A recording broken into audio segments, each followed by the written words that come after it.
Good morning, good morning. I haven't gone live for years, so it's a little bit nerve-wracking for me today. Yeah, hi everybody. Hope you're all okay. And if there's anybody on live, which I doubt there's going to be anybody on live because I haven't announced it. I was supposed to do it yesterday. Things happened, and I've noticed that on quite a few other lives as well. Is that people are like, "Yeah, we're going live," and then it's like, "Oh, something happened. We couldn't go live." So anyway, a little bit nervous this morning about doing this live. But I don't know if you've all noticed that I have put copious amount of posts out at the moment. It's just going out all the time. And that is because in July, I became a transformational coach certified, which I'm really super happy. It only took me 20 years, just 20 years, didn't take long to become one. I've been coaching for years, but I actually got the certification this July, so I pulled my finger out of my butt and got it done. And I'm so super happy that I did this. I've had so many light bulb moments, so many changes I can make to my life. And when you've been certified, there's so much work that you have to go through. We did a year's course, and with everybody else who was there with me, the last couple of months going off was just extremely stressful because we all wanted to pass with flying colours and we all wanted to do well. So we had a little, not little, it was a big WhatsApp group, and we were all there supporting each other. So this certified course wasn't just a tick box. This was like a whole flipping degree. So there's a lot of work we put in there. So if you see any certified transformational coaches going around on social media that are anything to do with Joe Ellis, we've put in a lot of work. Um, so yeah, so I am going to be launching my coaching business September the 1st. And by doing that, I'm just going to be giving a free workshop on coaching. So it's going to be a group workshop with everybody. I've never done it online before, and I've never done it like group coaching online and on Zoom either. So I don't know how that's going to work, but we shall see how it works. And leading up to it, as with everybody else, I want to do lives. And I'm going to just give you little bits of tidbits of what um, coaching. I'm not going to be coaching on these lives. I'm just going to be putting little bits of information that I found out along my way. A little bit about why I've chosen this subject, family and personal dilemma, conflicts and all that type of thing, is because myself and my husband, we've been through um, child alienation and family estrangement. And when I have coached, because I've still been coaching in the past, so this is just not me being new to coaching. I've got the certification and I've got all the tick boxes, and also I've learned so much about it. But I have been coaching in the past as well. And what a lot of my clients are saying is that a lot of what's happened in their families before are triggers. So it's preventing them from leading on to the life that they really envisage. And it's actually putting limited beliefs in them. And you know that. If you just think about any of your limited beliefs, and I'm going to talk tomorrow about limited beliefs. But if you just think about anything that is actually stopping you from moving forward, what is it? And when you say I can't because, the because word then in the coaching world is something that you're putting in a barrier then. Um, so to prevent you from moving forward. So what I am talking about today is something that I have noticed over the 10 years of going back and forth to court and with any conflicts that that have happened in my past as well. And this is just something that I've noticed, and I've done a bit of research on it. So don't get me wrong. This information I'm giving you, it's been researched by me. I read a lot. I do a lot of research on this subject, um, because I want to just understand and be the best um at dealing with these situations that I can, so I can help you out there. Now, let's just go back, and the subject today is um, why we get into the conflict and we can't get out of it. So we feel like, oh my days, this is something that uh, I believe I'm right, and the other person most probably believes they're right. Now, I did hear a therapist say the other day that that's a bit wrong to say that if you're in a domestic abuse or if you're in any abuse situation. But just think about this, is that whether the person on the other end is believing they're right because they're just being mean, or whether they certainly do believe they're right because of whatever they have beliefs in, then you also believe you're right as well. So one thing that keeps the conflict going, that doesn't actually put the fire out basically, is that pointing the finger and putting the blame onto somebody else. So what that is called is in transformational coaching world is cause versus I forgot the other word now. But what you're doing is you're looking at the cause of your problem rather than you're trying to solve the problem. So I can't do this because the other person. Now, what you find, especially in family conflicts, and I suppose I was pointing the finger there because this is where I've done all my research, is that we are high on what other people in our family should do. And even if you're not in the family, whether it's like you're going through a divorce or you're a parent and you've divorced and you've got the children, is that it's still that finger pointing. So if, for example, in a family, it's like this is the family dynamics, this is how we've all learned, and this is how we've all grown up. So when somebody from that family have actually dispersed, or they've just gone and done something a bit different, well, that actually upsets the family dynamics. And the people in the family then don't understand it, can't cope with it, point the finger, well, they shouldn't be doing this, they should be doing it this way because this is how we've already done it. And that causes the conflict because what you're doing then is you're expecting that person to fit in rather than belong. And this is a beautiful scenario. When you expect somebody to fit in, you're putting in shoulds. But when they are belonging, you're accepting them for who they are.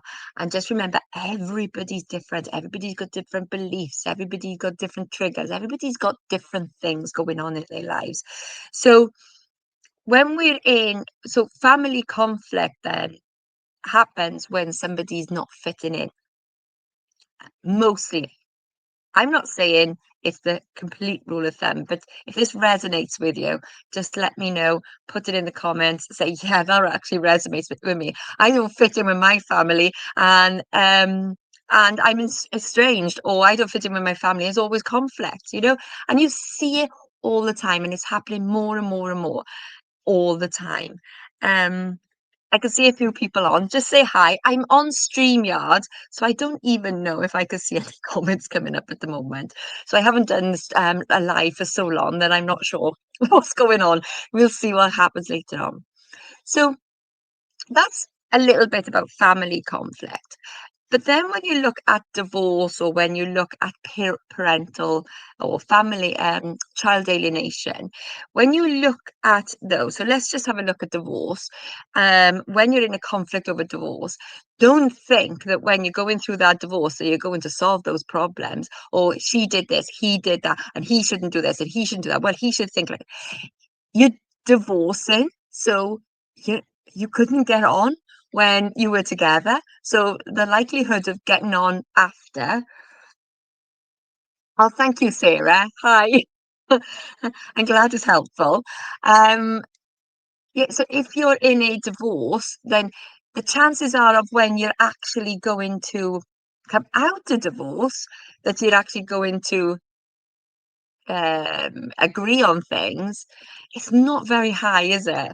So it's again, when you're in a divorce situation, it's actually looking at things, and this is one of my favorite things to do, is have a look at the things that you can control yourself, not what the other person is doing.